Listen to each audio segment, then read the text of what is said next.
All right, let's do it live on a Football Friday edition of Cleveland Browns Daily. I am merely Bo. He is the great Z. You had a little pair there. Oh, baby. Can't wait. Pair, man. There's a high wind and then a very low floor. If you got the right texture, you got a chance for it to be special. A pear can be real special. I think the pear has the smallest window for all fruit. That is in terms of like from it being great or awful. You can get away with an underripe pear can still be reasonably enjoyable. Yeah. An overripe pear, mealy, mush. It's done. Dunsky. By the way, had a sad. First of all, hold that up. I'd like to acknowledge the greatness of my partner, Bo Bishop, which I would do on any day, any given day. But in light of this yesterday, clairvoyant Bo went like this. He said not Quinn Ewers. You said Carson Beck. So it's on camera. There you go. There we go. Carson Beck is going to go be the next quarterback at the University of Miami. And guess what? He is going to be. That's right. By the way, the ball's not going to spike itself, so I will spike it. Thank you. I appreciate that. We also have to remember yesterday you said to a person who had not seen and just was hoping and willing, really wanted it, because we do have the second pick in the draft. Sure. And it would be, I think we need a quarterback. I think we'd all agree that. Drew Aller, rough ski. So, again, take a bow, and then now if I don't want to spike on an Ohio kid. I think he's got It's not a spike. He's got just the not tools. ready yet. He's not ready. And I think Toolsy, give I'm me still another year. intrigued. He's got the frame, all of that. Give him another year at Penn State. He's going to be an NFL quarterback. Too quick. It was too much too quick. He's going to be an NFL quarterback. Yeah. He's just not ready to be the second pick in the 2025 NFL draft. That's all. That's all. Guess what? There are probably only two people on the planet that are ready to be the second pick in the 2025 NFL draft. So no shame in that. And then now things come in threes. If you hit your third one, which I won't even revisit because if you had to be there to get it, to hear it, but about coaches and perhaps mega moves, if you hit that one, I think it's a week off for everybody just to bask in the greatness. Well, I appreciate that. that. Yeah. It was a lot of greatness out of me. A lot of greatness. By the way, great rowback hoodie there that you got going on there with the on it. Got to say, I won't say where this happened to me, but recently something happened to me that you see something, for example, on a menu. All right. And you get excited. And for you and I, as we are soup people, soup stands. Oh, my God, yeah. When you see on a menu split pea soup. Oh, baby. With ham hocks. Oh, my God. Smoked ham hocks. What are you thinking? That soup we had here of course. years ago. It's been now. Is that pre-COVID? For sure. COVID yes. Split pea. Oh, it was pre-COVID. Smoked ham hock soup. It was PCSP, pre-COVID split pea. Wow. Yep. That thing was a game wrecker. When you see that, I'm going to ask questions here that I'd like you to answer. All right, go. Okay. What color do you expect that soup to be? Oh, a nice soft green. A soft green. Soft green. Okay. Yeah, that's how I would describe split pea soup colors. How would you describe the texture of the soup itself? Relatively smooth, with the exception of the ham hock. Smooth, creamy-ish. Yeah, for sure. Not a liquidy. Right, not brothy. Not a brothy at all. No. Very much more like a bisque or a chowder-ish. A bisque. Yeah, a bisque. Great call. Yeah. I like that. It's like a pea bisque. Pea bisque. And so it's going to be a smooth. Heartier spoon. And the only time that there would be like a texture other than the smoothness would be if you got a piece of the ham. Which would be a delight because a real delight. It would shine through even stronger. Yeah. So. Oh, no. What came out was a chicken broth with chunks of potato, whole peas, not split, whole, and some pieces of ham in there. All right, that ain't it, man. We'll call that a vegetable pea soup or something, but that's not a split pea soup. I'll tell you what I think that is. There is a soup that is a bean, like a white bean and ham soup with potato in it that my grandmother used to make. Sure. And my hunch is that they didn't have the beans, so they just threw peas in instead. But then don't call it split pea soup. It's not split pea soup. That is not split pea soup. No. It's a whole pea. It's a whole pea. Yeah. Sad. The best one I've ever had? So excited. Of that is the Smith & Waleski split pea soup. Really? Yeah. It's their number one aperitif. Here, I would say. It's funny, I don't go to many Smith & Waleski. I don't know that we have one up here. There's one in Columbus. I don't know the last time I've been to one. There's one in Columbus at Easton, Okay. And we used to frequent there for a little lunch. Sure. And the split pea soup is dynamite. So the place I remember from when I think water, my mouth is salivating. Yeah, I can thinking hear that. about how delicious it is. Yeah. Was the place that was in California where it's Anderson's, where it's famous. Oh yeah, and then somebody sent us cans from there. Anderson's. Oh yeah, sure, of course. Yeah, Smith and Molesky. I don't even know if it's still open in Columbus. I'm sure it is. I mean, it's a notable steakhouse. Is it Chicago where the home base is for that? New York, Chicago, Columbus, Miami, Vegas, London. Oh, jolly old London, you could have it, my friend. Speaking of London, how about that? Speaking of London, how about it? We are headed to London. It was announced this morning that the Browns are one of 3 teams designated to host a game in the capital of England. The Browns will host a game at Tottenham Hotspur Stadium in North London. The New York Jets will host a game there as well. The Jacksonville Jaguars will host at Wembley. HSG COO David Jenkins, who sounds like a very important man, said, "We're thrilled to be named a designated team for the 2025 London Games, making our second international trip as a club and our first time playing at the incredible Tottenham Hotspur Stadium. We look forward to playing in front of our fans in the UK this coming season to help continue to grow both the Browns and the NFL's global popularity." Very excited. For me, this will be my second time calling a game in London. Yep. First time was the first game I ever called in the National Football bullpen. League. Out of the bullpen. Deke was sick. Gibbe, will we have a booth or will we just be in the crowd with no monitors amongst the people? I don't know. This is a different stadium. Remember, of course, we played at a rugby stadium. We played at Twickenham. Well, you'd still think they'd have for you were the National colors. Rugby, wasn't it? The National Rugby Stadium you played at? Yeah. Literally no booths, just in the crowd. Just in the crowd? In the front row of a Not section allowed to with stand. people in the crowd. The only game I ever saw Jim Donovan sit for. That was it. Wow. So excited about that. We're going Tottenham back there. is this facility is top shelf. Yeah, it should be. Top I'm shelf. Very excited. Yeah, I'm very. This is very about good. That. Yeah. Do you do the process? No opponent set yet, but process of elimination on that, on who we think that could be. So it's a home game for us. Yep. Our 2025. Let's see if it pulls up real fast. Browns 2025 opponents.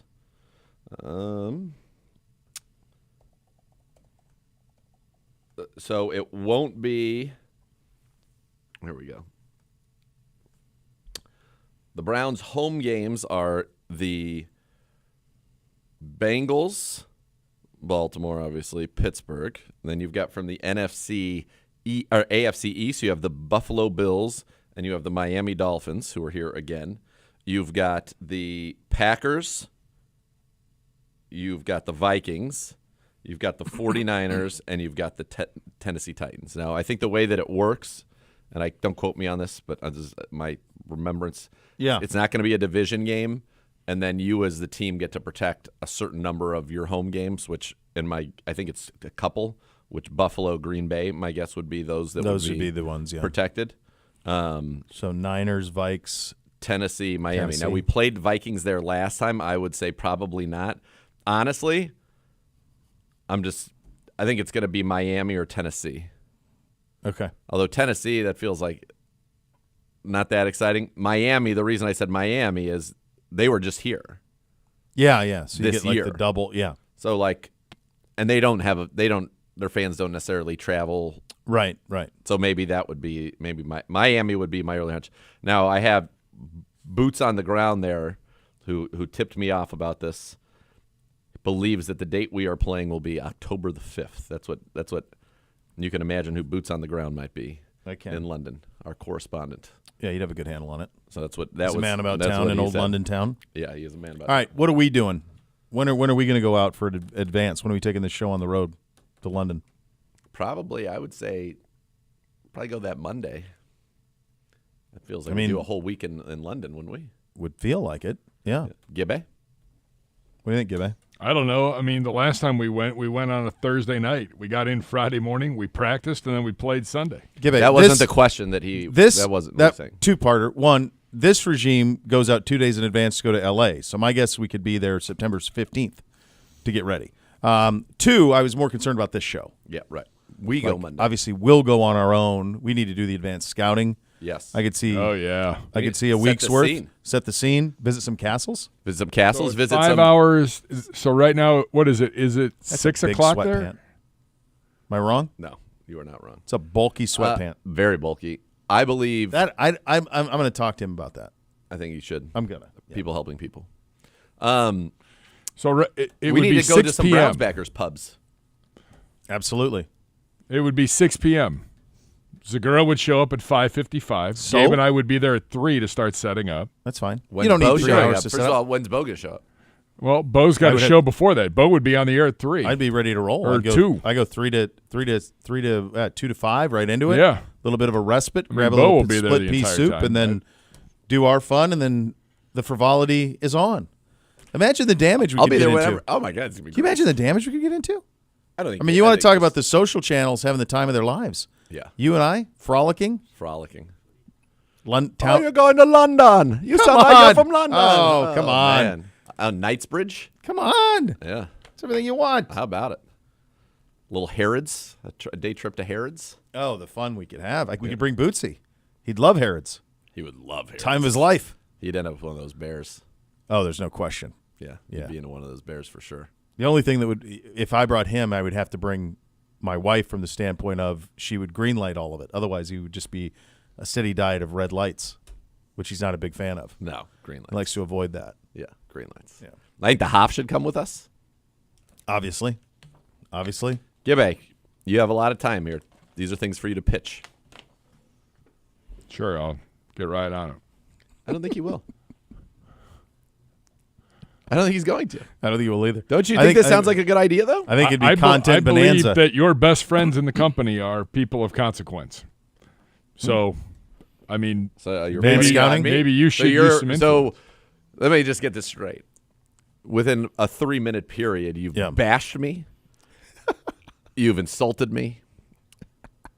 And now you're like, but actually, you're the one I need. we need you to I do don't this need in you 2 at minutes. all. If you do it, you do it. And if you I mean, don't, God almighty. Can't we play like Royal Liverpool? no big deal. Like, we're going over there. Come on. I got a job to do. I'm not Play a little look, Royal Who is Liverpool. this guy? Let me explain. who's- let me who is- explain something about Get London. G-Man on the Hold on. What do you have to Let me explain? explain what happened in now, coming up. 2017 when we went to London. What happened? like hard. I Coke. got 3 hours to check out London because we were at the stadium for 8 hours trying to figure out how to work an ISDN line back to America. I think that's done though with Tottenham Hotspur. Correct. I think you're. I would like you're to gonna, think that we're in I a think better you're going to spot. walk into a booth. You're going to plug in, and Here's we're good. We didn't stay do with the NBC team every game. Hold on. We landed Yeah. at 9 in the morning. Put your hand down. I'll get you when I get to you. I'm Mick Cronin. We'll get to him at 1:45. That's right. We landed at 9 in the morning. We went to our hotel. I had time. Yeah, eat your salad. You probably could use one. What is that supposed to mean? We got to the What's that hotel. supposed to It mean? was only on the floor for 7 seconds. You're fine. Perfect. Totally Not fine. even. I probably we got got there to the about 3. hotel. This It took is us an riveting, by the hour to way, get to the Gibby. hotel. We had time to shower, get out of bus. We had a 2-hour bus ride because traffic is crazy. We went to the training facility. We had practice. We did CBD from a mountainside resort, which was pretty amazing. Got back. I got back to the hotel room at 8:00 at night. Is he still talking? Like we didn't. Saturday we were gone all day working. Like That's not here's gonna what I'm happen this focused day. It's on. gonna You know be what I'm really focused easy. on? I'm going over there. I'm not coming back with a team. I'm going to Oktoberfest. Oh, that's a good win. This is where my head is at. All right. So This is London is a business trip. Everything after London is There's a unfettered me. There's a Four Seasons right near Tottenham Hotspur. So what it sounded to me like Gibbe was saying, to give the Cliff Notes version of that very, very intoxicatingly brilliant and captivating story, Yeah. that he didn't have enough time. And Yeah. so what you and I had proposed was ample time. Ample time. Abundance of time. An abundanza. yeah, who's picking up the freight on us having abundant time out there? The Browns backers? That's right. I can tell you right now, and I'll tell you about it in the break, but I just received a donation from one of our fans just now to They're ready? to help. Yeah. Sure. What do you have to be so ornery about on this Friday, Gibbe? You're in a good mood. It's a I Friday. am great. I'm in a great mood. This is one of the great. This is a fantastic. I'm Had an good. exciting game last night. You got the I'm Buckeyes good. tonight against the Horns. I just think I think we need to manage expectations No, and remember no. that the one person that can make No. all this happen is sitting next to you, Bo. Well, now that's an acknowledgement I like. That's fair. That's fair. Thank you. G-Man's keeping his distance in there. I don't know if you noticed it, but G-Man's like... we got a guy. This is unbelievable. Cleveland Browns Manchester fan club. I can get you guys Man City tickets if the dates work out. Yep. Who's got two thumbs and Pep wants to go to Guardiola's boys. This guy. Let's go on a little Saturday. Man City. They were a very formidable team in our Erling Haaland? FIFA. Yeah, Haaland. Let's go. He needed to be nerfed, as the kids would say. Too good. He was overpowered. He's OP. He was. This is exciting. So this is fun. I am excited. I'm You'll been get waiting there, for this. I am excited to go to London. I'm really thankful we're not going to Brazil. Yeah, I kind of wanted to go. I'm excited we're going to London as well. Yes. To be able to have gone to the home of Real Madrid. Who's going to get that, do you think? Santiago Bernabeu would have been amazing. Berlin in the Olympic Stadium would have been pretty cool too. G-Man says no Santiago. He doesn't want to go to Madrid? No. I think he's looking up. He's clarifying the name. Oh, I'm well versed in what the Santiago Bernabeu is. Yeah, I'm very well versed. He's saying so no are your Santiago. kids I'm as literally you boat reading race it off in of the press release from the National Football League. Yeah, They dropped the Santiago per G-Man. Those are my guys. Those are Los Blancos. Los Blancos. Yeah. Ask G-Man if he wants to have a little conversation about Raul. Put him on the mic. I'd be fine to talk Real conversation Madrid. about Raul. Come on over. Is my boy? He goes, sure. Is my boy Luka Modric still there? He is. Last year. Give me 30 seconds on everything you know about Real Madrid. I know they signed Kylian Mbappe in the last summer. So loaded. Obviously, Vinicius Jr. and Rodrigo on the wings. Oh man, Someone's Vinicius played FIFA. Jr. a Ballon d'Or candidate every year. Not every year, but last year, yeah. Go ahead. he's on the ascent. Let's see. He's Is on Luka the ascent, Modric still there? He is. Yep. Last year of his contract. Yep, Luka. Okay, I thought so. Jude Bellingham, obviously. Oh, great. London's finest. Absolutely. England's finest. Thibaut Courtois, one of my favorite keepers in the world, the Belgian. Look at this guy. Play some FIFA. Oh, Formerly Do you of play Chelsea. FIFA? Of course he has. That's no other way he's going to get all of that. I'm a football connoisseur. He's played a lot of Football, FIFA. yeah. I didn't know they looked fondly upon people who played the soccer in Wadsworth. Oh yeah. I thought that was football only out there. Nope. Oh, Big footy guy. All right, there you go. Hey, Good Medina job. County's oldest I'm rivalry. impressed. Good job at you, G-Man. Has the G-Man ever not impressed you? Once. That's right.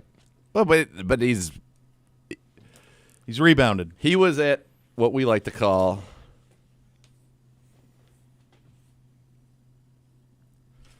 a fork in the road. Yeah. I don't know if you can see that. And G-Man stood here on the precipice He was so close. of greatness mediocrity. and he chose greatness. He did. And ever since then, the G-Man on the exchange trading at a 10x multiple in the last 3 months. Ready to go. Yeah. So that'll be fun. Get over to there. I mean, it's so interesting, like how we have through the years doing this show, we have had such great correspondence with our friends across the pond, and so many backers over there, and it's going to be awesome. I hope one day that we do a game in Sydney. And I'd like Sydney, to go to that Melbourne, game. Brisbane. Yeah. Pick one.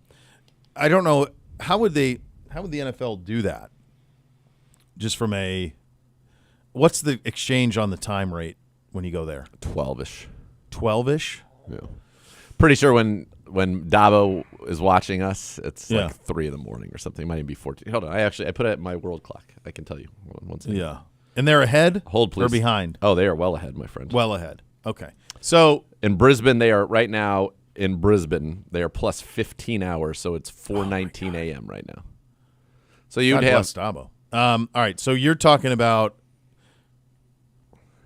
what would you do then? Would you play at like 9 a.m. their time? 10 a.m. Brisbane would get you 6 hours. It would be like a prime time game here. okay. Or you do it 11 a.m. in Brisbane would be 8 o'clock. 8 o'clock. Yeah, that's doable. Totally. Yeah. You'd have to do what they did for Brazil last year. You'd have to go out in advance of the opener. Is what you have to do. Right. Yeah. It's a week oneer. Yeah, week one, and then you'd have to play like the next week on a Thursday.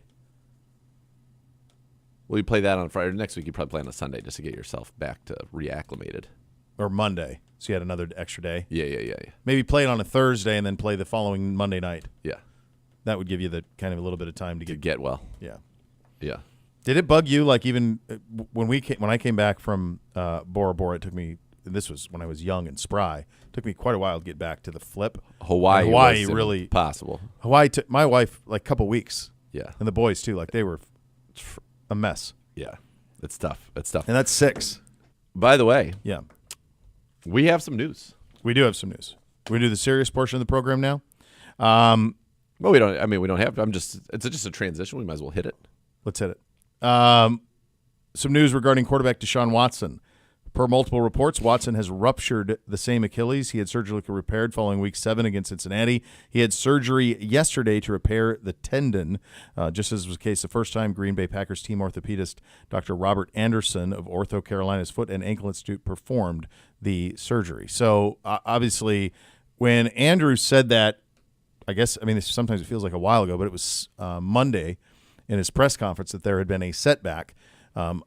I didn't assume this, but I assumed that would mean 2025 would be out of the equation. And quite honestly, I thought it was questionable even before all of this. Of course. If he could get back and play in 2025. But now this would, I would say, slam the door on any chance of him playing next season for the Cleveland Browns. It says earlier this week when Watson reported to the Cross Country Mortgage campus for his exit physical as part of the Browns' season-ending process, he complained of discomfort after rolling his ankle in Miami.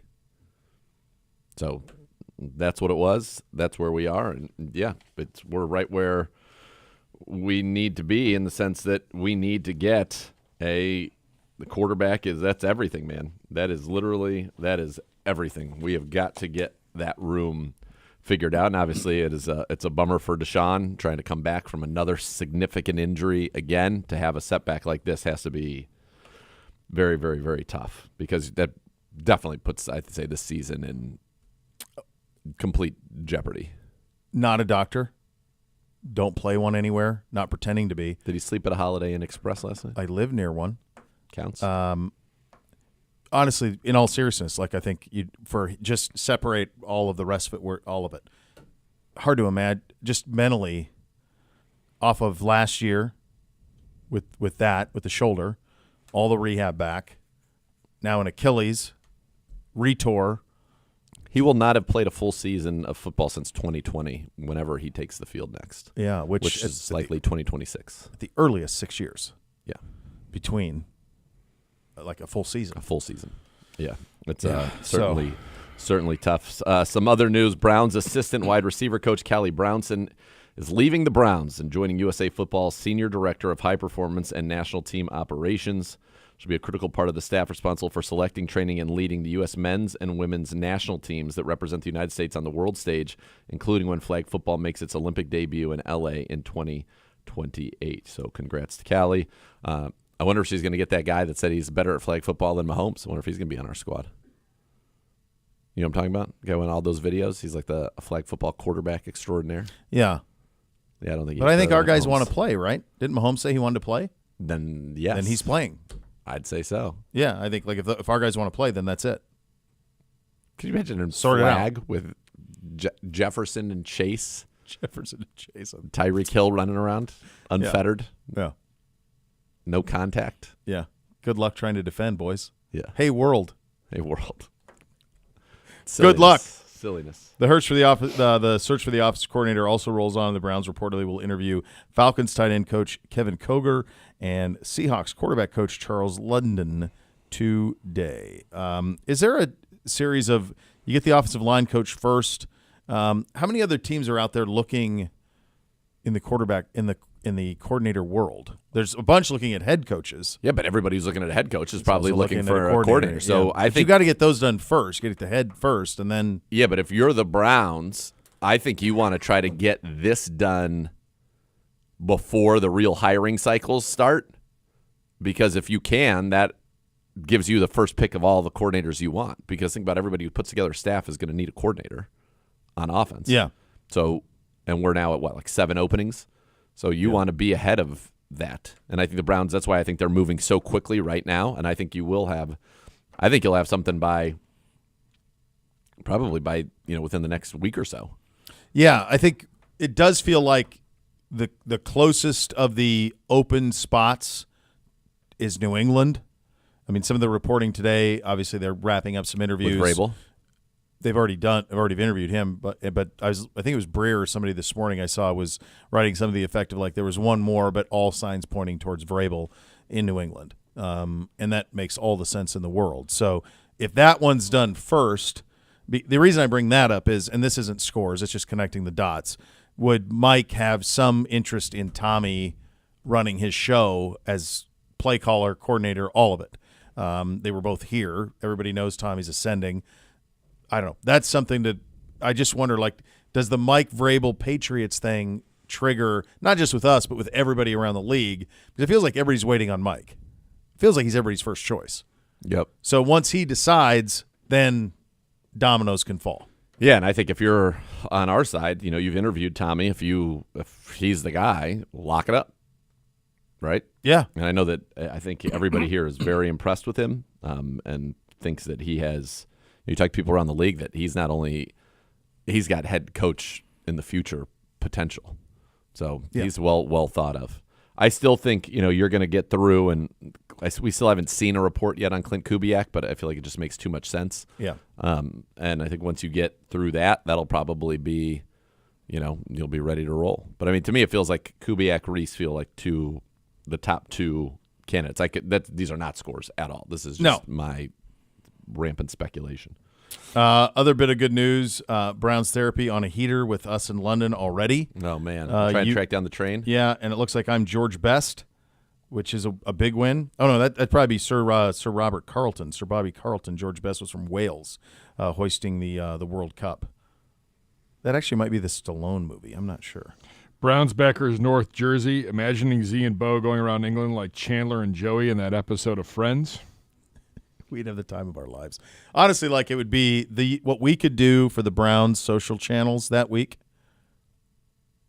Like the YouTube exploring. The content would be incredible. Yeah, it'd be a lightning factory, kids, to say the least. All right, those are your hot topics today, presented by University Hospitals, official healthcare partner of your Cleveland Browns. Oh, baby. We're going to go around the sports world. We didn't even get to talk about the NCAA game from last night and another one tonight, so we'll have a little fun with that. We've got a Wildcard edition of Over-Unders, which the Wildcard committee on the Over-Unders committee was ill-prepared for, so we're going to have to do a little bit of shuffling there, Gibbe, so we'll get to that. We're off and running. You're listening to Cleveland Browns Daily, presented by Ballybet, official sports betting partner of your Cleveland Browns, on 850 ESPN Cleveland.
OBM, the preferred provider of copiers and document services for your Cleveland Browns. They'll tackle any size office. Call 216-485-2000 or visit ohiobusinessmachines.com. Some news out of the sports world. The Vikings-Rams Monday night game officially moved to Arizona from the league. The decision was made in consultation with public officials, the precipitating clubs, and the NFLPA. There was a fire that popped up like within 10 miles of the Rams training facility. So it's hard to wrap. You guys have been there a lot. I've been there a lot. It's really difficult to wrap your head around that level of devastation. Dude.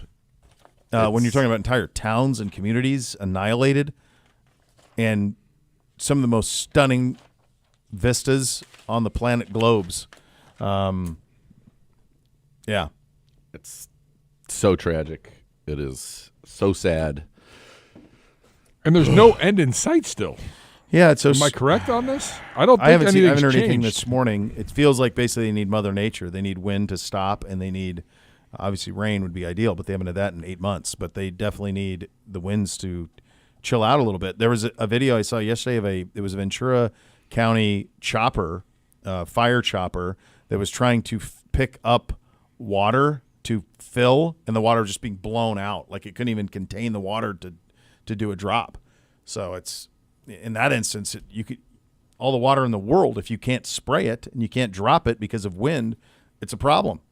So it sucks. It really, really sucks. And it breaks the heart. Breaks the heart to see. And it's awful. I don't even know how you begin to rebuild or any of it. It's hard to wrap your head around it. To the last night, let's do a little on this. Last night, Penn State, Notre Dame. We talked a little bit about Drew Aller, the Medina native, late pick for him that went in the way of sealing it for Notre Dame with a field goal at the win. Honestly, if you're looking for someone to blow up the draft board, it was Abdul Carter, who, if you're watching the game at all, he wore number 11 in blue and white and appeared largely unblockable with one arm. With one arm. Yeah. And, I mean, he had one play where he chased down a run. He looks incredible, and I know there are people, him and Miles, the idea of that seems pretty enticing. Yeah. The Browns, it's going to be tough because if you like both quarterbacks, it's not tough, right? Now you have the question over your head about Shador and Dion, and is it even possible to get Shador Sanders here? Is that even possible? Yeah, I don't know. Yeah, I don't know. I mean, you could just say, hey, we love you, we're going to draft you, we'll deal with it. But I know that there will be people who go at and one thing, Dion has pushed back on all of that. Like we're not doing any of that. I don't sense that. I don't think that would be the case. If they loved him here, I don't think that it would be that way. But it might be a case where somebody loves him a little bit more. Vegas, the Giants, maybe they come up. Then you see what the return can be on all of that. There are some game-wrecking players. This is a really good offensive line draft. Travis Hunter is a stud, and this kid's a stud. Abdul Carter's a stud. There's a couple of defensive linemen. The D lineman out of Michigan is a hell of a player. So there's some Corner good things from there. Michigan. Yeah, for sure. And I'll tell you what, I think I'll call him T-Mac after Tracy McGrady, but McMillan from Arizona is going to be a beast. He's dang good on the video game. He's dang good in real life. Yeah. I mean, he's a Drake London, Mike Evans-y type. He's got that frame, yeah. And can run and big catch radius. He's got all that stuff. He would be great. I think what's interesting to see, as we sit here, obviously in light of the Deshaun Watson news today, and I don't think that necessarily changed the plan in any way because you always had to attack it. I think here's the thing. Everybody in this building knows that we can't be picking second again anytime soon. The only way we'd be picking second is if we had somebody else's pick, right? Well, right. And the people respond. I mean, quite honestly, if that were to happen, they're not picking it. They're not picking it, yeah. So I'm of the mindset, I think you need to address the quarterback. I think you need a veteran in there that can come in and play. And I think you need I'm not saying you got to take the quarterback at 2, even though if there's somebody that you believe can be that guy, you have to do it. I think I'd like that. It's one of the reasons why I was hoping that Drew Aller came out and just balled out. And you're like, you know what? Here's a kid on the rise. This kid's got it all. Wants to be here, all of those things. But I think we saw, and I think he probably is feeling as well. Yeah, I need another year of seasoning. This year's second pick, I really feel like one way or another, and again, not scores, this is just me talking, needs to get to that quarterback. Yeah, I know what you mean.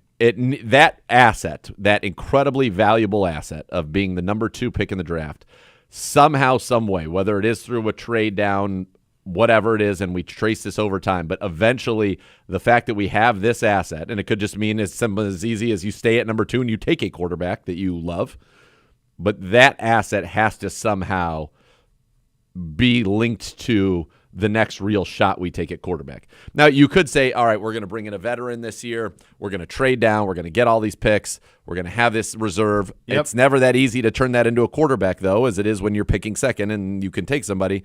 And maybe you do take a Will Howard or a quarterback that you like maybe on day 2. Jackson Dart, Kyle McCord. One of those guys. Gabriel somewhere in the 3rd round, something like that. Yeah. There are also going to be young guys that were very talented that have won in the league. Justin Fields, a Daniel Jones that, can they be what Sam Darnold or what Bake have been? But even if the answer to that is yes, that's still not a full-time solution when you're competing with Joe Burrow and Lamar Jackson. So we need to find somebody that is a top 10 quarterback in the NFL. However we do that. But I think having this asset has to be this terrible season. The one fruit that it has to bear is that this asset that we have that we would not have otherwise have can lead us to that quarterback, or at least the swing at that quarterback, because that's what it is. There are no sure things. It's all swings. But that being where we are gives you that swing at a young franchise quarterback again. Yeah. Yep. In addition to the veteran. Absolutely. Yeah. Do you think with Darnold, let's say that the Vikings, go out and they re-sign Darnold to a pretty solid deal. Yeah, like a bake deal.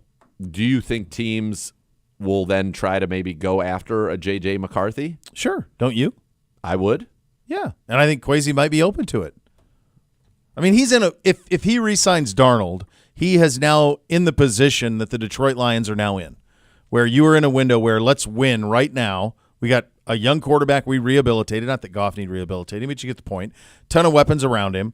Now all of a sudden, I have a guy we drafted in the 1st round last year. If I can net some return for him right now to buoy this roster, God, dude, they went 14-3 in the toughest division in football, or on a short list. They went 14-3. That's right. Like, I wouldn't. Yeah, I would. I would absolutely see if there's a market for J.J. McCarthy. Yeah. And I don't know where a healthy J.J. McCarthy would go in this draft. I wonder. I don't know. Let's just say, is there a world in which this is having fun on a Friday? Yeah. That's all this is. So we're currently picking 2nd. Yeah. That we could. Somebody loves Shedeur. Let's say Vegas. Vegas. Okay. So Vegas is what, 6th? Yeah. So Vegas gives us 6. They give us a 1st in 26 as well. Something else. My guess would be something else. Probably something else. Probably to get up there, call 3, whatever. Yeah. That could you take, stay at 6, pick somebody, take that 1st and 26, and send that, or would you even have to send that? Can you send your 2nd? I think can you send a 2nd? I think it would be a 2. He's coming off a major surgery. Yeah, why not? I think those are the things you can start to explore. Would you right now, let's just, again, this is all nonsense, but say you move from 2 to 6, you get an extra 1 in 26, would you send pick 33 for McCarthy? You'd still get to pick at 6 and get J.J. McCarthy, and you'd have 2 1s the following season. Yeah, I would. I liked McCarthy a lot coming out of Michigan. I think he would fit everything, and there's a reason they drafted him. Of course. He fits Kevin's offense fits the system, all of that, winner, all of it. I would not want to know physically where he's at, because wasn't there a setback with him? I know it was a setback. I think it was just worse than they thought when they went in there. Okay, yeah. So that would be it. But no, yeah. I think you could be very nimble here. You could be very nimble, but I do think that a lot of options. Some point of being where you are in this year's draft has to lead to that next big swing at a young quarterback. I could not agree with you more. This opportunity does not come around often. This roster's too good for it to happen again in the near future. Certainly not before you try to be at your peak heading into a new stadium situation. No, I think you have to take advantage of where you are. You have to take advantage of this asset. It's a tremendous asset. This is, as we said after the end of the season, a very disappointing season with this being an incredible life raft. And it's the number 2 pick in the draft. And either you're going to get the quarterback who you like first or second, or you can facilitate somebody else that can then get you that quarterback that you want. And anything less than that, I think, just doesn't work. Yep. You have to land those things. Have to. Yeah. Abdul Carter's really good, by the way. Really good. All right, we have all pro teams in front of us. Congratulations to our guy, Miles. I still want to. Can we make our all pro team and then compare them? We had 2 different all pro teams to compare them to. It's for another day on the all pro. Where's our list? Z? They're not actually in front of us. It was not true. Erroneous. But that's erroneous fine. That's on fine. all accounts. Miles makes it again. Denzel left off. I mean, the way the AP does it, though, they just have 2 corners. Correct. No second. 2 corners, 2 receivers. They have 3 receivers. Do we have second team? I have not seen a second team. I've only seen the first team so far.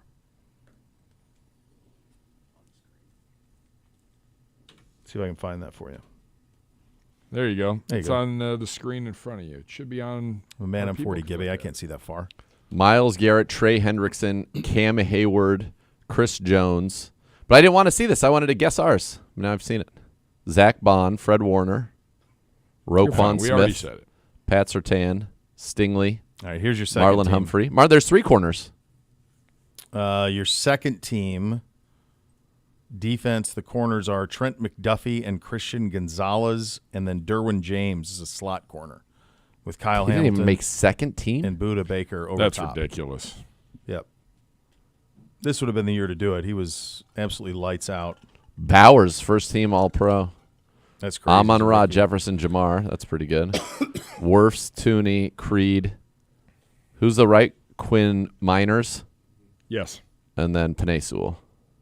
Yeah, that's pretty good. Defensively, Miles and Hendrickson are your edges. Your interior is Hayward and Jones. Your linebackers are Zach Bond, Fred Warner, Roquan Smith. Your corners are Surtain, Stingley, Humphrey. Your safeties are Kirby Joseph and Xavier McKinney, of Green Bay. The specialists, Boswell, Jack Fox out of Detroit. Javante Turpin is your kick returner out of Dallas. Marvin Mims is your punt returner. Brendan Schooler is your special teamer. Your long snapper is Andrew DePaula. Second team is Josh Allen as the quarterback. No Burrow. No Burrow, man. It's hard. Maybe Make it all pro.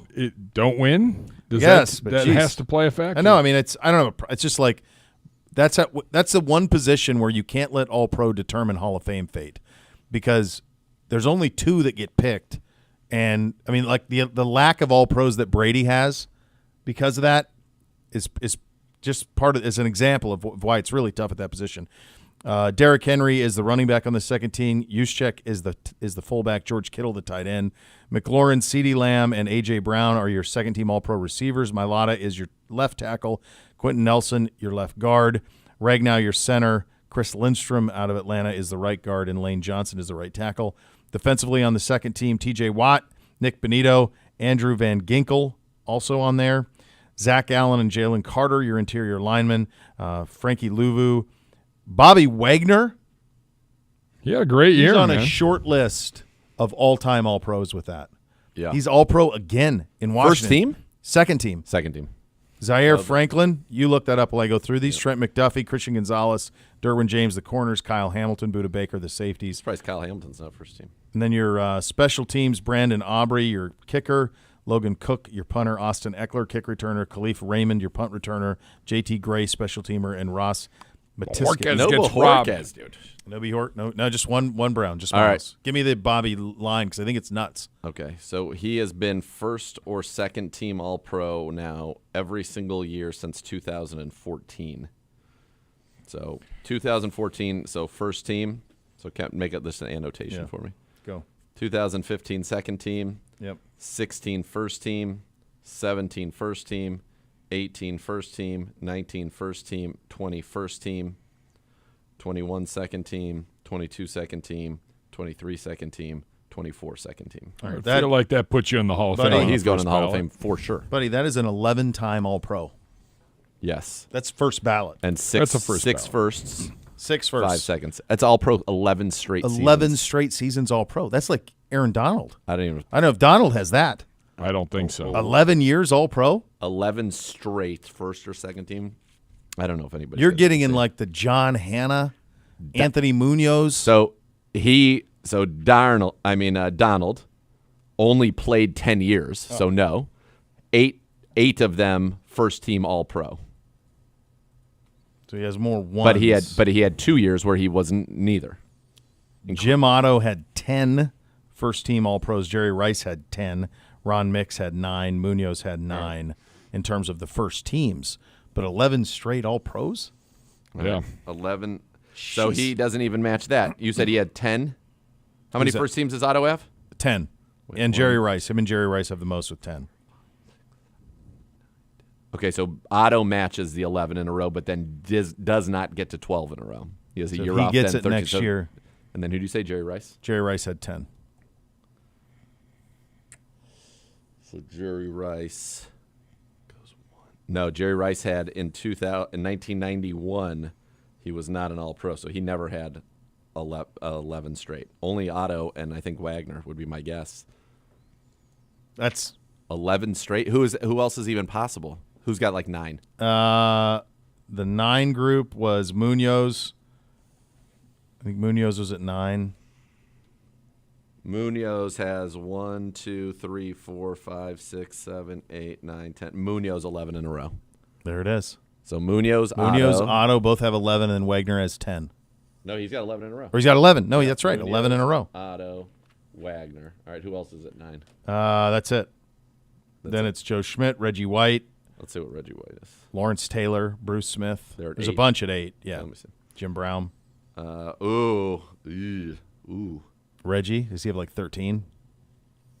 1, 2, 3, 4, 5, 6, 7, 8, 9, 10, 11, 12, 13 straight. So For Reggie? That's the Reggie White. All right. I feel very confident that that's gonna be your winner.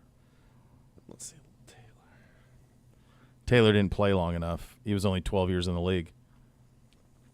And he's 1, 2, 3, 4, 5, 6, 7, 8, 9. He's 10 straight. Man.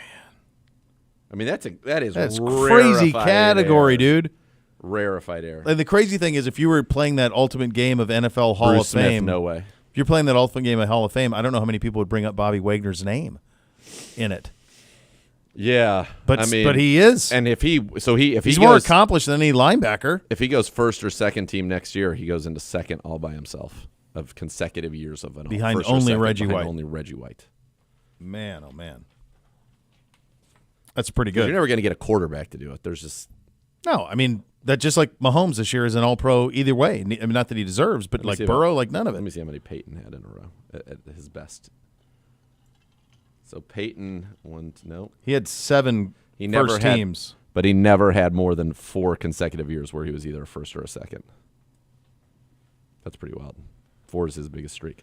11. I mean, the greatness of that is insane. Isn't the Hoff like? The Hoff's maybe 9. Hoff is 1, 2, 3, 4, 5, 6, 7, 8 straight. 8 straight for the Hoff. Man. I mean, that is nuts, Bobby Wagner.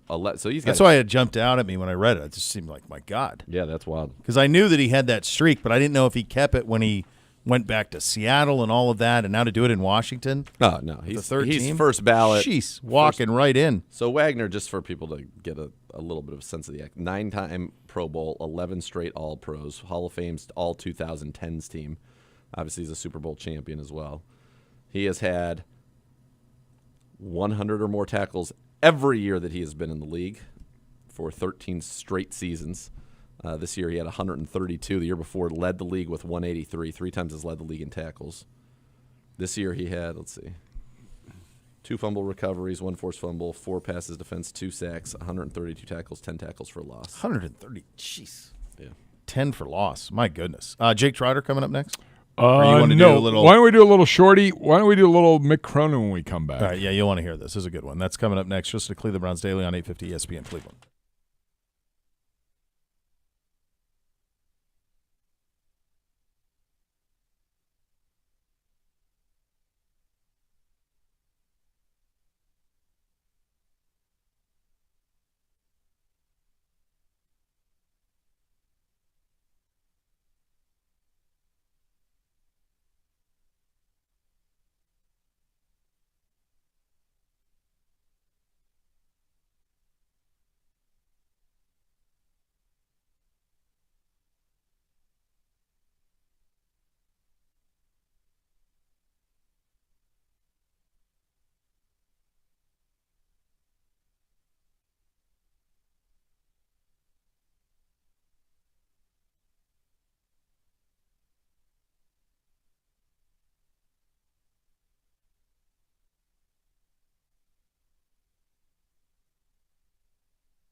Boost your game day this season with the Ballybet Sportsbook app. Place your first bet at $25 or more. Get $150 back in bonus bets. Ballybet, official sports betting partner of your Cleveland Browns. Mick Cronin is the longtime coach at Cincinnati. He's been at UCLA the last couple of years. Remember, we talked a little bit about potentially Ryan Day moving on to the NFL, win or lose in the next couple of weeks. This morning, a lot of hubbub down in Dallas, potentially Steve Sarkisian may also be in the eye of Jerry Jones in Dallas if things don't go well with McCarthy. So one thing that we're seeing a lot of in common sense, in just the way of the college game now, is a lot of these coaches are fed up. Mick Cronin's team lost by 19. He's a coach at UCLA to Michigan earlier this week. Here was his post-game. Have a listen. That many points. You're down. Hat tip to their unique skill set with the size and outside shooting they have versus maybe some breakdowns on your end. I'd say a combination, to be fair to your question. Obviously, they shot the ball well. But we don't play. We're soft. You know, we're too soft to play hard enough. Even in the crucials, you can't get an offensive rebound. You know, it's like a 5-point game, and Kobe Johnson just has a guy take the ball from him. Same thing with Sebastian Mack. Okay, we finally do get a stop. Can't get a defensive rebound. They didn't have a million of them because they didn't miss that many shots. But there was a few in particular. Kobe, Sebastian, huge, back-breaking. And you got inside position. So don't tell me you want to win. Like, just don't tell me you want to win. You won't start the game. Tyler Bilodeau gave up 12 points. 2 screens, he didn't say a word, threes, and then he got dunked on 3 times. So don't tell me you want to win. We're soft. Yeah. Aside from, to be fair to you, obviously they have a unique skill set, the way they shoot the ball, but we're soft. You obviously came back and took the lead. Do you feel like ran out of energy? I have to run on the court to get guys to play hard. It's crazy, you know, and it's every day. I'm tired of it. It's every day. I have the most energy of anybody at practice every day. I'm upset with everybody in that locker room, my assistant coaches and my players. I mean, I don't need to do anything else. I almost got 500 wins. I'm only 53. You think I'm coaching the Lakers? I mean, it's a joke. It's a joke. But yet I come in and I have more passion and energy and pride than everybody in. That's the problem. I mean, it's just that is the truth right now. I mean, Dylan Andrews just in the timeout. Number 3's hot. He's 4 for 7 from 3. You cannot let him shoot. He's going to back up. Next 2 plays, he made 2 shots. Will Kyle let him shoot? Just stood there. He just looked at him, said, "Well, you going to let me shoot?" Bang. Next play, Dylan Andrews, "You going to let me shoot?" Bang. What can you do about this? What you're talking about as far as your players, what can you do going forward to get them in the right mindset? Here's what you do. You play the guys that'll play hard and do what you tell them.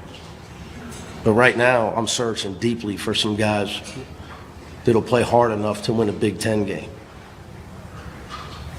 Because in the film, I come in here, I talk to you guys right after the game. As poor as we shot the ball at Nebraska, our second half defense was embarrassing once I got to the film and we went over it. 30. So what the truth of it has been, it's really hard to coach people that are delusional. The hungry dog gets the bone. We got guys that think they're way better than they are. They're nice kids. They're completely delusional about who they are. And the team that's mind is on the right stuff and hungry to get a win in conference play is the team that's probably going to win. You're up.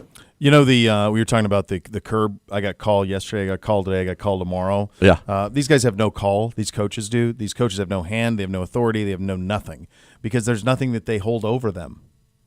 The NIL deals are done outside of the coaches in many instances. They have free transfer. Yep. So it's hard to have authority when there isn't any. Yeah, it's also wild, though, that you don't want to get going, right? Like these guys, as he said, they have a completely kind of overhyped sense of self and what they're going to be as basketball players and go to the NBA and all those things. And you do that, you're not going to be in a good spot at the end of your collegiate career if that's what you're banking on, especially when your coach is calling you out like that. Because the one thing that they do have over them is that teams who are going in through the draft process will talk to them. Yeah, it's really delusional, and it comes from, and someone who's spent a lot of time in youth sports, a lot of people telling them they're the best. No pushback to you're the best. Just You're right, you are the best. It's not your fault, it's their fault. Yep. It's your coach's fault. They're not getting the best out of you. Why didn't they put you in a better position to succeed? Yep. There's no truth talking that's being done. Yep. It's just free reign. It's a mess. Jake Trotter going to join us from Dallas, Buckeyes and Horns. We'll have that for you coming up next. You'll listen to Cleveland Browns Daily on 850 ESPN Cleveland.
Browns Takeover is powered by True Fan Travel. Provides Browns fans with the opportunity of a lifetime to take over London as the Browns head to England in 2025. Food, drinks, tailgates, hanging with alumni, it's all included. Visit truefantravel.com/Browns to place your deposit today. Timed out on the Twisted Tea hotline, presented by Twisted Tea Hard Iced Tea, official sponsor of your Cleveland Browns. Keep it twisted, Cleveland. ESPN senior college football writer, our own Jake Trotter, joining now on the hotline. I saw Jake, so I talked to Jake on Wednesday. Then I saw him in the morning. Then I saw you. You and I ran into, literally bumped into each other at the Cavs game on Wednesday night. and now you're in Dallas, my friend. 3 days of Bo and Jake. I like it. What a win, man. What a win. Huge win. What are the give me the conditions. Give me a weather report down there. Well, you guys have to understand that in the state of Texas, anytime there's a hint of sleet or snow, the state, and particularly the city of Dallas, goes into full Armageddon mode. So it's really not that bad. Now, we live in Cleveland or Columbus, so it's all relative. But, yesterday was a little nasty. Today, so far, it's cold, but there's no precipitation. So I think people are going to be able to get to the stadium okay. Should not, barring something unforeseen here in the next couple hours, it should be all right. So it's basically like 1 day a year, and the reality for them is we're not going to buy salt trucks and snow plows for 1 day a year because it'll all be melted the next day. That's kind of the reality of it. So it's just financially, we'll shut down the city for a day. It sucks that it just happens to be 2 days before the Cotton Bowl and the flights were canceled and all of that, but it's quite honestly not worth it. I've talked to a lot of people this week about this one, buddy, and I'm curious how it feels to you. The majority of the people I've talked to on the Texas beat or people at your own network, when I talk to this game, their opinion is kind of like, just really glad Texas is here. Hope they don't get buried. I know it makes people in Columbus very uneasy when they hear that type of conversation, makes Buckeye fans uneasy. What has your feel been like since you've been there from the Texas side of things? Well, Steve Sarkisian said yesterday that if you polled everyone in the room, the majority, if not everyone in there, this is during his pre-Cotton Bowl press conference, would be picking Ohio State to win. He's probably right. I think that Texas is getting a little bit undervalued going into this game. And this is not anything against Ohio State. Ohio State is the best team. If they play their A game, ain't nobody in college football that can beat them. But Texas didn't get here by accident. Texas has got a bunch of NFL players. And I do think that going into the playoff after Ohio State, Texas was probably, alongside Oregon, the best remaining team or the best team in the playoff. And they can get after you in the trenches, and I think that's going to be critical for Texas. They have got to be able to run the ball. They got to be able to deal with Ohio State's physicality on the other side of the ball. And I think if that happens, Texas is not going to get run out of the stadium the way that Oregon and Tennessee were. Now, Ohio State is skill talent that Texas can't really match.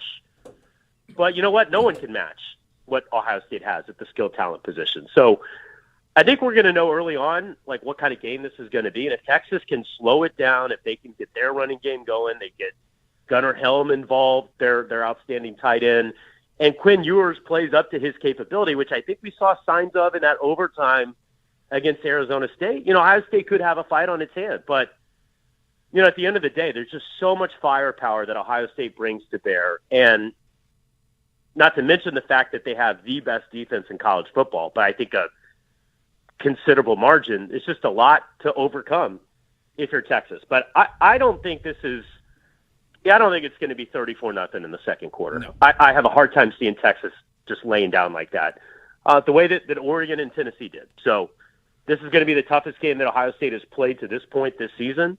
And I think it's going to be a fun challenge. And I will say, if Ohio State wins this game, I would be stunned if they didn't win the national championship. These are the two best teams that were in the Final Four. Yep. Yeah, we're watching the national championship tonight, right? I think so. I think you watched it at the Rose Bowl. I think those might have been the two best teams. Maybe.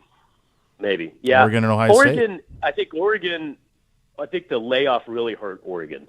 And it felt like it took them it's like you haven't worked out for a while. This happens to me after football season because I try to ramp it back up. And it takes me like a month to feel like I can get through a pickup basketball game or, run a couple of miles the way I want to. And I think Oregon, and just the layoff, it looked like they had to, to use this phrase that, we've heard a lot with the Browns, like they had to shake some rust off. And by the time that they were kind of getting into a groove, it was 34-0. So Texas has played two tough games, so that they're not going to have that issue. I think Oregon was better than what they look like in the Rose Bowl. But Oregon, Ohio State, Texas. To me, those are 1, 2, and 3. Start of the year, Oregon, Ohio State, Texas, Georgia were the four teams where talent equated. Texas, Ohio State, and Oregon Ohio State, Oregon, and Georgia have beaten teams of similar talent and capabilities. To this point, Texas has not. They just haven't. And on the biggest stage, I mean, you think about the two talent equate games they played against Georgia, they got beat 30-15 at home, in which they benched Quinn Ewers in the second quarter, and they got beat in the SEC title game by Georgia in a game in which Carson Beck went out. So the big thing here is Ewers. And the whole story on him, Jake, is so fascinating with the fact that as a 17-year-old, he comes to Columbus in the middle of camp and then leaves in the cover of Night. He addressed it this week about how awkward all of that was, but his time in Columbus was special to him. His best game, ironically enough, was played when Caleb Downs was in the secondary at Alabama. That's the best game he's played at Texas. It's junior year. And so there is some symmetry to that. But to me, it's on him. He made a great play on the fourth down play in the first overtime against Arizona State, but he also threw 2 or 3 that could have gone the other way had Arizona State just made plays on the ball. Yeah, I think the second best game he played, Bo, and you're right about the Alabama game. I was at the other game, and it was at Michigan week 2. And that I've been waiting for Texas to be that Texas. They have not been that Texas since that game. Ewers had the ankle sprain, he had the oblique injury, and he just hasn't really been the same guy since those injuries. But against Michigan, they should have been up 38-0 in Ann Arbor at halftime. And I know Michigan had its issues and all, but we saw what Michigan's defense can do in the bowl game and against Ohio State. And Texas scored every time they had the ball except the opening drive. And the only reason they didn't score is because a Ewers touchdown pass got called back on kind of a bogus holding call, and then they missed the field goal. So Texas showed then that with Ewers, they have a level that they can get to that I think could challenge Ohio State. We just haven't seen it in 4 months. Now, again, that's why I was curious to see if that Arizona State overtime, we began to see the old Ewers, resurface. And the other part of it is Texas is not going to be afraid of Will Howard. Okay, they've played Will Howard over and over and beaten him, given it to him a couple of times. Now, last year, that Howard threw for 4 touchdowns, and it was a little bit of a shootout. K-State came up short in, but I don't think Texas is going to be necessarily intimidated by the Ohio State offense the way that Tennessee and Oregon seem to be. And I think if Ewers can somehow rekindle what he had early on this year, then Texas is going to be a tough challenge for Ohio State. I don't know if I don't know if he has it still, because we really haven't seen it for an entire game. And you're right, he's been way up and down since he came back from the injuries. How do you think Texas goes about trying to stop Jeremiah Smith? Triple coverage, quadruple coverage. I don't. Tell me if you guys agree with this. I think if Jeremiah Smith were eligible for the draft, we'd be talking about him in play for the Browns at 2. Yeah, I mean, I think he would be the first non-quarterback off the board. Yes, and then it's just a matter of if Tennessee. I mean, assuming Tennessee wants to go quarterback, but yeah, I think he'd be the first non-quarterback off the board. Yeah. Yeah, I can't remember if I told you this or not, Bo, earlier in the week, but I have not seen a freshman who seems to be, at least at the skill positions, who seems ready to jump into the NFL, true freshman, since Adrian Peterson in 2004. It's a great comp. I can't think of another, and I know they play different positions and different styles, but I can't think of another player that reminds me of Jeremiah as a freshman other than Adrian Peterson. Now, Peterson dealt with some injuries later on in his OU career, but in 2004, he basically could have won the Heisman. He was that good. And I think Jeremiah is the same way. So how are they going to defend him? I mean, they can't do what everybody else has done. You cannot leave him in man coverage. You got to have help over the top. You got to get up in his face a little bit. You can't let him get a free release off the line of scrimmage. And I think Ohio State has got to be careful about this, because I think Texas is going to have a pretty good defensive game plan for Jeremiah Smith. They can't get sucked into, well, they're so focused on Jeremiah, let's just run the ball. You still got to get him involved. Whether that's a reverse or quick screen, whatever Texas is doing, you can't fall into the trap that you fell in the Michigan game where you only gave him 2 targets in the second half. So I think Texas is going to try to take him away. But if you're Ohio State, who cares? He's your best player. Get him the ball. Figure it out. But Ohio State has so many other weapons that I think they'll still be able to move the ball. And the guy they got to go to early if Texas comes out and is really focused on stopping Jeremiah, Emeka Ibuka is a first-round wide receiver. Get him the ball too. You can still throw the ball if Jeremiah is getting taken away. I just think they got to be careful. Yeah. I'd bet anything what Tech. I mean, they have John Day Barron. He won the Thorpe Award. This is the best secondary Ohio State's gone against all year. This Texas secondary. Yes. I think what they will do at Texas is they will do what Ohio State did to Oregon, which is it's death by 1,000 cuts. You can throw underneath all you want. I think Texas is just going to do everything in their power. No shot plays. No 40, 50-yarders. Take everything underneath, and it's going to be on Will to just hang in there and be patient and take them. And if he takes them, you can have success. I think the other thing to watch for early in this one, I think Sark, early first half, 4th down, 3rd down, I think they'll try to go for it a lot.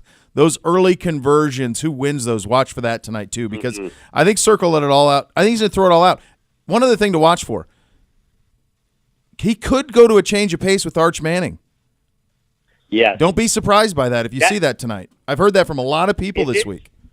Yeah. If it's like 14-3 at halftime, I think that's definitely on the table. Now, or even just as a running option, right? Because if Quinn's getting swamped by those ends. Yeah, no, I think you're right. I'm not saying they're going to bench Quinn Ewers, but they definitely could have a package. And they've had time, to implement something like that. And I think you brought up a great point about the Texas secondary. This is by far the best secondary that Ohio State has faced this year. And the difference between Oregon and and Texas, Oregon had a great defense all year. But Oregon's secondary, they don't have NFL guys, okay? They have really good college players that have played a ton of college ball. Their entire secondary was portal guys either this year or last year. And they got really far with that. But Texas has got DBs that are going to play in the NFL. Yeah. And there's going to be an athletic and physical difference than what Ohio State has faced in the past. And I think Texas, you nailed it, Bo. They're going to say, we're going to bank that Will Howard's going to make the big mistake. Yep. Because we've seen it before when we played him at Kansas State, and we've seen it at times this season. We haven't seen it in the playoff, but I think that's your best way to maybe stop Ohio State. And it's going to be critical for Will to not force the issue if things aren't going great early. And to your third point, Texas is going to have to score in this game, and Arch Manning might be something they have to go to either as a change of pace here and there, or like a short yardage, goal line. And listen, they can't be afraid to make the move like Nick Saban did with Tua Tagovailoa in favor of Jalen Hurts if you just can't do anything in the first half. Yeah. They can't just ride with what got you here because the offense has been so choppy since Quinn got back. So, yeah, I think all of those chess matches are going to be really fascinating tonight. Enjoy it, buddy. Thanks for your time. Okay, guys. Hey, have me on CBD more often. Let's go. It's nice talking to you. It's great. It's been glorious. I know. I mean, come on, memory Nate. lane. Come on, Nate. It's Nate's fault. Give it. Give it. Nate, by the way, Nathan, I've enjoyed – this is the most I've listened to you on the air because I've always been at Browns games, right? And now I've been able to listen to you. You did a great job this year. And thanks, man. Especially through a tough season, man. Hang in there. So it was good to listen to you this year. I appreciate that, dude. I'm on to 25, baby. We're back. Let's go. Let's go. Yeah. Turn the page. See y'all. Exactly. All right, there he is. Jake Trotter, ESPN senior college football writer on the Twisted Tea Hotline, presented by Twisted Tea Hard Iced Tea, official sponsor of your Cleveland Browns. We'll do an edition of the scores and the over-unders. It's coming up next. You'll listen to Cleveland Browns Daily on 850 ESPN Cleveland.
Elkin Elk Serious Lawyers, Serious Injuries. Call 1-800-ELK-OHIO for a free case review. Elkin Elk's proud partner of your Cleveland Browns. Before we get to the scores, we've got some overs and unders. I had texted you guys this morning. I'm like, I probably should have given you a heads up. It's okay. But I was like, are we doing tiebreakers? Are we not doing tiebreakers? So I saw that in one of our breaks. I think I remain the champion, and this is a new thing. And that was in a series of other newsy text during my morning responsibilities. I tried not to text you during the show, you're but today was a flood. There was a lot going on. Yeah. So do we want to do scores or do you want to do over-unders first? Should we do scores first, then over-unders? We got like 8 minutes. We'll go over-unders. All right. Over, under. All right. These courtesy of is this a separate competition? That's what we're saying here? This is me trying to get my dignity back. You guys ended a tie? Which tie goes I to hate champion. that. I think you guys got to continue it. Thank you. Yeah, let's continue it. You're 41 up, 41 down. 40 and up, 41 down. Okay. It's amazing you guys finished 500 and you finished tied over a whole season. That's crazy. All right, here we go. These courtesy of new crack intern with the over-under department, the G-Man. We're going to start in the Chargers-Texans game. We're looking for an over-under. Lad McConkey receiving yards. Zagura, 72.5. Lad McConkey. I mean, that's what I'm saying. 72.5.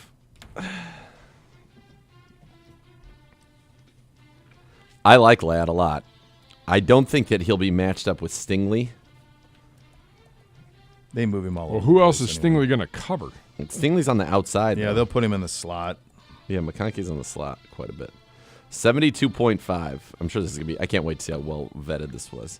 G-Man's pretty well vetted. He's been over.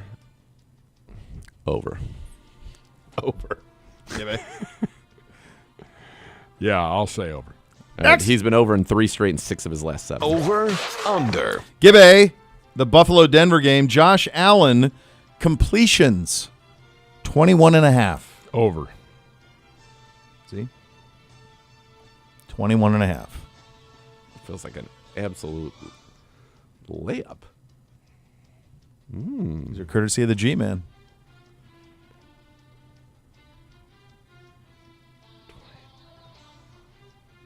Over. Next. Over, under. Washington at Tampa Bay. We are looking for a combined 3.5 turnovers. Dr. Z. Under. Gibbe? A combined between the two teams? Yeah, both teams. Over. All right. Next. Over, That's what this is under. going to come down to. How many Derrick turnovers? Henry, long run. Derrick Henry's long run in the game against the Steelers. Who's up? Is this you? Me. Gibbe? 21.5 yards. Under. Segura? Over to the moon. Next. So far, his Over, under. Zagura, over under pass yards. Jalen Hurts for the Eagles. We don't have any time for research. Jalen Hurts, over under pass yards, 224.5. 224.5, Jalen Hurts, over under. 224. By the way, the Derrick Henry bet, that's a lock for me. On the over? Oh, my God. Yeah. Lock. 224.5. Under. Gibbe? Yeah, I'll go under on that as well. All right, there you go. Two Good differences? Perfect. 2 differences. You're set. All right, time for the scores. We got to go. Away we go. Wild Card Weekend, Saturday, 4:30 CBS. Ian, Charles, Evan, Chargers, Los Angeles visiting Houston and the Texans. Back-to-back years, Texans leading off the Wild Card Weekend, Bo Bishop. I just think something got off this year in Houston, and I don't think it gets right this Saturday. So go, Chargers, go. Give me the Chargers of Los Angeles, 19, Texans, 11. Coming back to some, regularity after last week's whatever that was. 19, Which, 11. by the way, you had success. We did, yeah. By the way, yeah, we're 70 games over 500 combined. Yeah, we're killing let's it. just Yeah. not even worry about it. Chargers. Same. To the 8 o'clock game What was it, on 3? Prime. Squealers, having lost 4 in a row at the AFC North champions, the home of Simone. Simone. Sasha Brown. Simone gets a Super Bowl ring, and I don't even want to. I don't know if I'm not. Yeah. I'm not. He's like, dealing with hey, that. you guys still talk about me on your show? I'm like, yeah. He goes, both seem still kind of mad about it. I'm like, yeah, we are. We are mad. Yeah. Yeah. You were supposed to pay for dinner, So bozo, and we got stopped on the between street. the three of us. Hey. Ravens. In other words, you gave us hosting comp the Steelers. seafood towers. Yeah, But exactly. you That's can what only you eat so gave much us. chilled seafood, and I love it. Zagura, lead us off. This restaurant isn't even there anymore, is it? Ravens by 1 billion. When you see this number, your initial reaction is, wait, what? And then you start to think about it a little bit, and you go, oh, yeah. Pittsburgh whimpering. One thing I know a lot of people over in Pittsburgh are displeased with Mike Tomlin, which would please me nothing more than if they moved off of that guy. The fact that guy makes the playoffs and wins 10, 11 games, and they haven't had a quarterback since Roethlisberger, God bless, because they still don't have one. Ravens by 1 billion. To Sunday afternoon, 1 o'clock. CBS, Nance, Romo, Wolfson. Broncos visiting the Buffalo Bills. Bo Bishop. This is a feisty one here. It's a big number, Ben.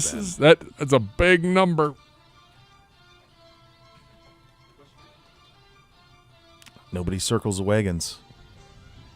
Wow. I'm throwing it. Bills 27, Broncos 14. Let me ask you a question. If it was Buffalo -4, what would you have done? If I was Buffalo -4, Yeah. I would take them to. Still. Yeah. Oh, I thought you were doing it just because it seems like absurdly large. No, that too. I think Buffalo's going to win, but the fact that it's I do absurdly too. large leads me to believe that there must be a. I don't know. Swamping. Marvin Mims coming alive. Bo Nix. Easy peasy. Yes, the Bills, of course they win. 30-23. Oh, baby. To the 4:30 game on Fox. The Fox A crew calling this one Green Bay on the road. It's a rematch of the Week 1 game in Brazil. Packers visiting Fly, Eagles Fly, Zagura.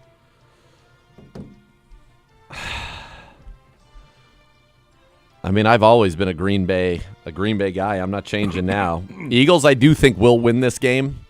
I think they'll win it 30-26. I see it same, and I wouldn't even be surprised if Green Bay won. I'm worried about Hurts all week with the concussion protocol and everything that surrounds that. I like the Packers. I like the Packers. I could see them winning that one. Why the hell not? It's all the same anyway. Packers 30, Eagles 27. Sunday night foosball. Not sure I'm waiting up all day for it, but I will tune in. Washington back in the NFL playoffs. On the road visiting Baker and Company in Tampa Bay. Bo Bishop.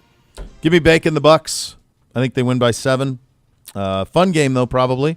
Wouldn't surprise me at all. But I like Tampa Bay winning that one 31-24.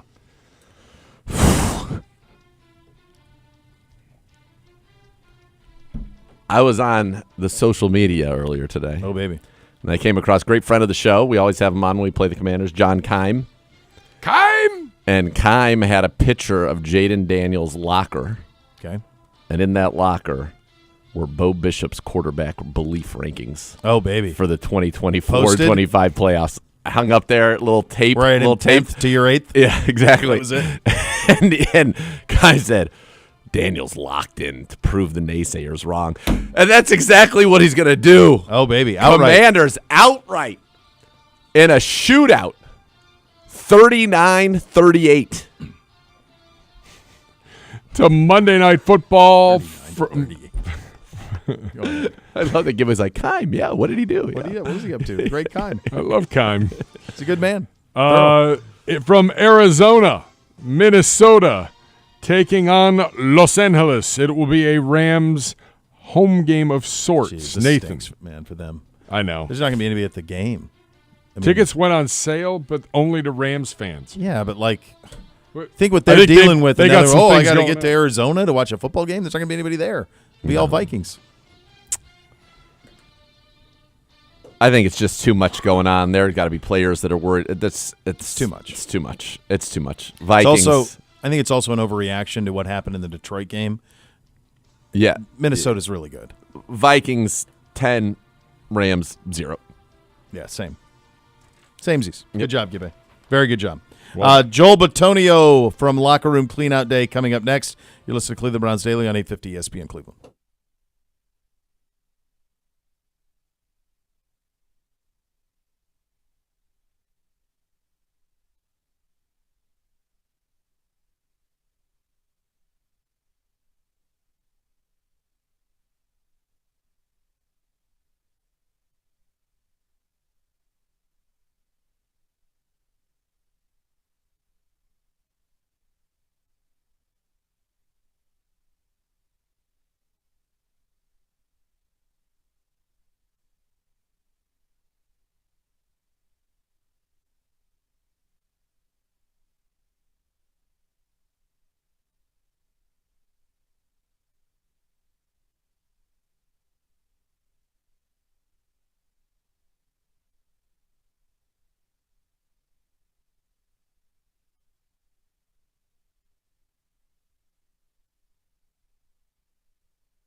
Lake Companion Year 3 Barking Backers presented by Milkbone, the fan club for dogs. View membership options. Join today.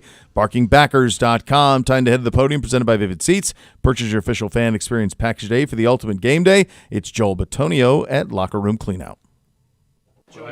You're down 10 minutes. Ken Dorsey and Andy were both relieved of their duties today. Could you just speak to that and kind of the difficulties of this season for both of them. Yeah, both great people. My relationship with Andy goes back to like the draft. He was one of the first people to come work me out and stuff. So I had a good relationship with him. He's a great person. I think it just didn't. You go 3-14 and the offense underperforms to that level. I think you look at things and people, get fired in those situations. Like it's an NFL. It's a tough business, but both those guys, worked hard.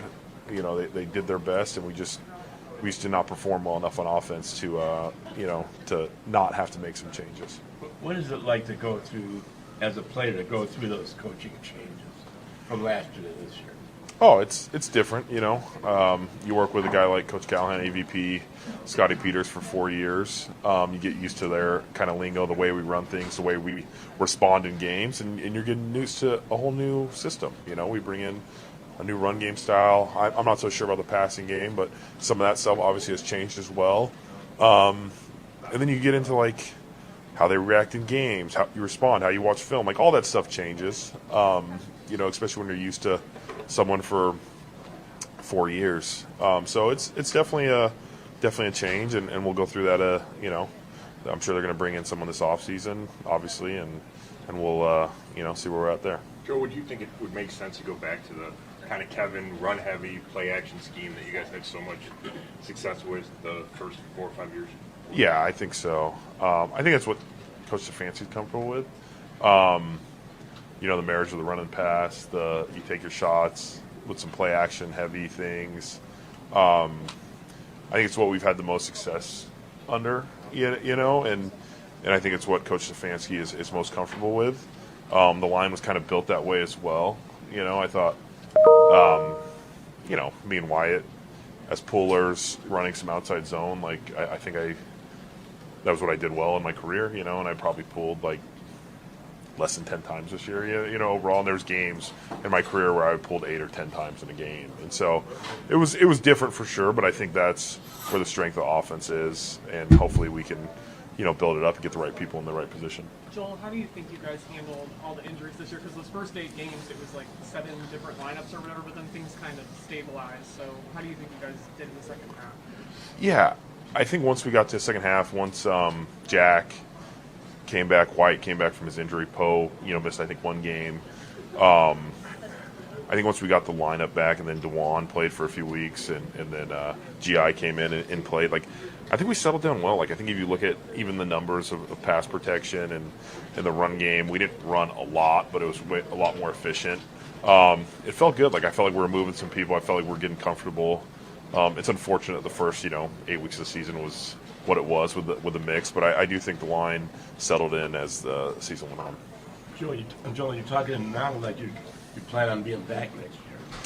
Well, I don't have an answer for you there. I did just have some exit meetings with AB and the ownership, so you hear a lot of what they're telling you and what's going on. But I've talked to them. We're going to take some time and kind of see where we're at in a little while and see how we're feeling and what the plan is and what we want to do in our future. Did you like the plan that they laid out? Yeah, it wasn't. They didn't get super detailed. Obviously we saw some of the stuff, but it's just good to hear that, in season, like you're playing week to week, you don't have that ability to, if they know you're not on the same page or do they understand what kind of went wrong and stuff like that, and to hear it from their perspective and kind of what their thoughts are on the team and where we need to make improvements at. It's good to hear those things and see, you got to see what happens with it, but to hear their thoughts is always a good thing. Do you have a timetable for yourself on like when you want to make a decision by? No, I mean, I'm sure like you got to do something before free agency or whatever. They got to know what's going on. You don't want to leave the team high and dry. Like wait till August and be like, yeah, I'm going to stay on the golf course. So there's some things like that, but I don't have a timetable. I really want to decompress and just fill it out and give myself a chance to, rest the mind and the body and see where we're at. Joel, why do you think that, excuse me. Why do you think switching to kind of the principles and philosophies Ken Dorsey brought proved to be more difficult than anticipated? I don't think it's just that. I think, you're used to something for 4 years. You do something we were switching philosophies kind of the last couple of years as well, and then Flacco came in and he was more of a pro style. Like this, how he could run Coach Stefanski's offense. So we had a little bit of that, but I think this year they wanted to go all in on the RPOs and the game and what made Deshaun most comfortable at quarterback. And we have to execute that stuff too. Like I'm not going to blame just like Dorsey or Coach Dickerson. Like we're all in this. Like the guys have to perform, the guys have to execute. But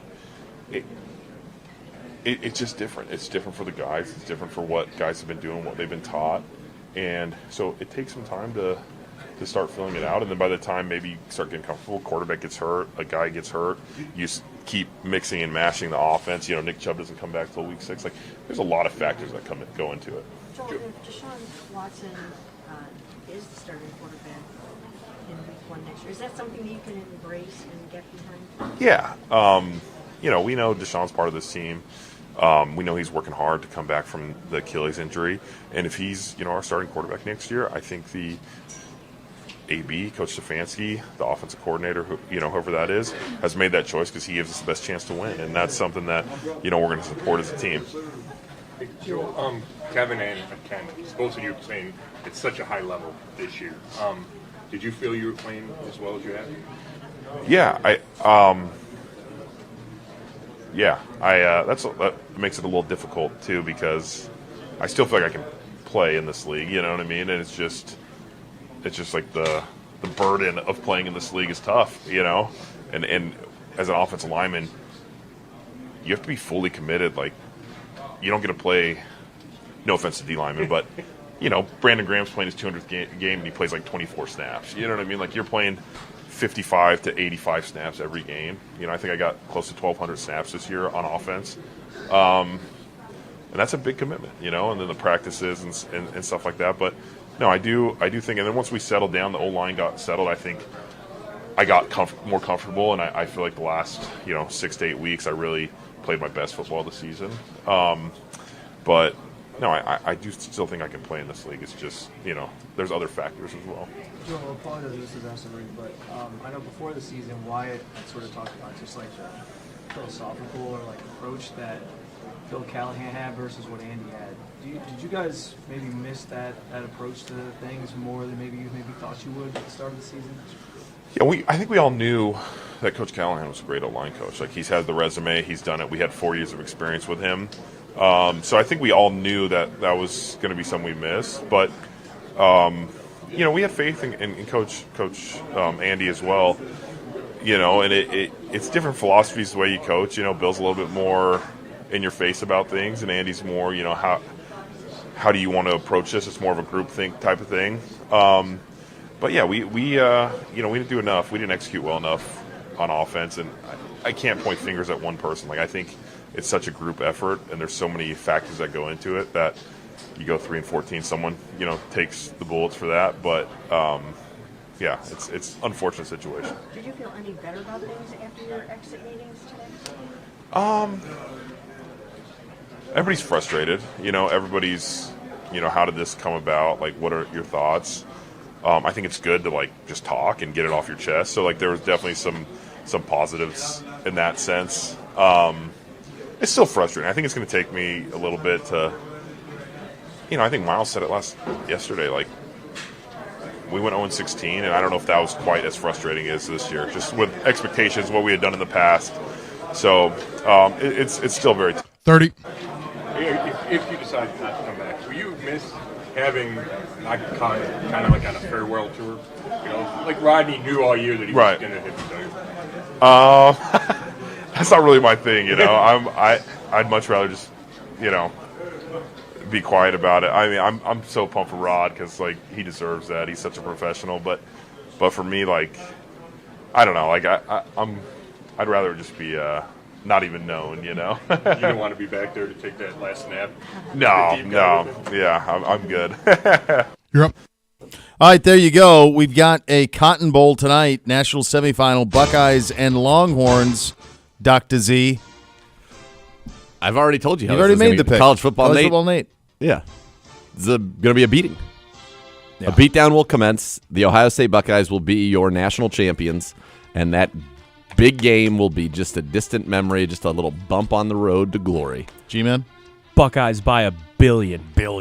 I think it's very similar to their game against Washington last year. Something in the 30s, something in the 20s. But Buckeyes move on to take on the Irish for it all. We're back Monday. The next level is coming up next. Thanks for listening, buddy. Cleveland Browns Daily, 850 ESPN Cleveland.